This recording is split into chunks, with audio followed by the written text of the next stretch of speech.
Good morning बच्चों। बेटा आज हम हिंदी राजा के पाठ 13 तुलसीदास के बारे में पढ़ेंगे। तुलसीदास के बारे में हम सभी जानते हैं। तुलसीदास हमारे प्राचीन भारत के एक मशहूर साहित्यकार और भक्त रहे हैं। उनका नाम था तुलसीदास। उनका जन्म राजापुर उत्तर प्रदेश में हुआ था।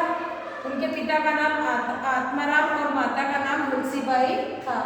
उनकी प्रमुख रचनाएं रामचरितमानस, बरवे रामायण, दोहावली, कवितावली और इस प्रकार से उनकी बहुत सारी रचनाएं संग्रहित हैं जो कि आज भी हम पढ़ते हैं।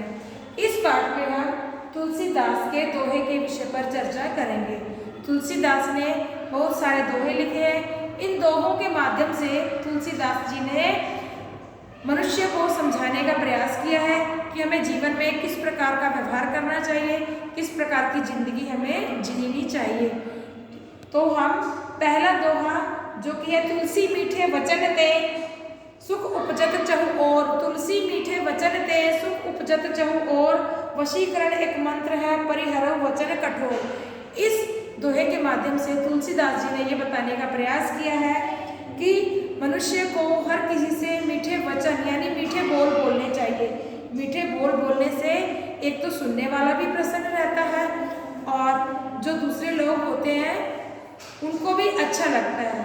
अगर कोई व्यक्ति मीठे वचन में बात करता है, मीठे बोल बोलता है तो उसकी प्रशंसा सब और होती है, सभी उसकी बड़ाई करते हैं और चारों ओर सुख शांति नजर आती है।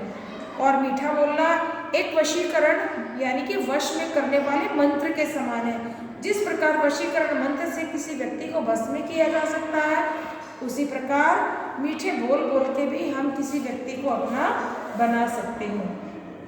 अगर कोई व्यक्ति कठोर वचन बोलता है तो प्रेम से बोल के हम उसको भी अपना बना सकते हैं।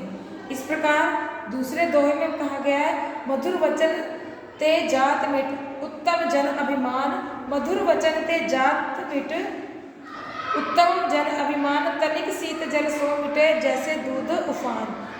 इसमें बताया गया है कि जैसे कोई दूध उबल रहा है, दूध अपने पूरे उफान पर है, तो उसका उफान कम करने के लिए उस पर ठंडे पानी के छींटे देना आवश्यक होता है। जब हम उबलते हुए दूध पे ठंडे पानी के छींटे देते हैं तो वो दूध का उफान नीचे हो जाता है, यानी दूध उबलता नहीं है, वो नीचे बैठ जाता है।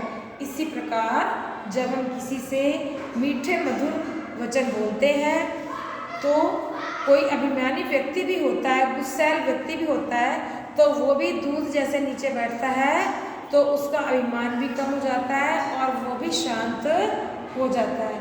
इस प्रकार बताया गया है कि जैसे दूध में उफान को पानी के छींटे देके कम कर सकते हैं, वैसे ही अभिमानी या घमंडी या क्रोधी व्यक्ति के स्वभाव को भी हम मीठे अपने वचन बोल करके उसको भी शांत कर सकते हैं। तीसरे में बताया गया है कि हमें काम, क्रोध, मोह, लोभ, अहंकार का त्याग करना चाहिए।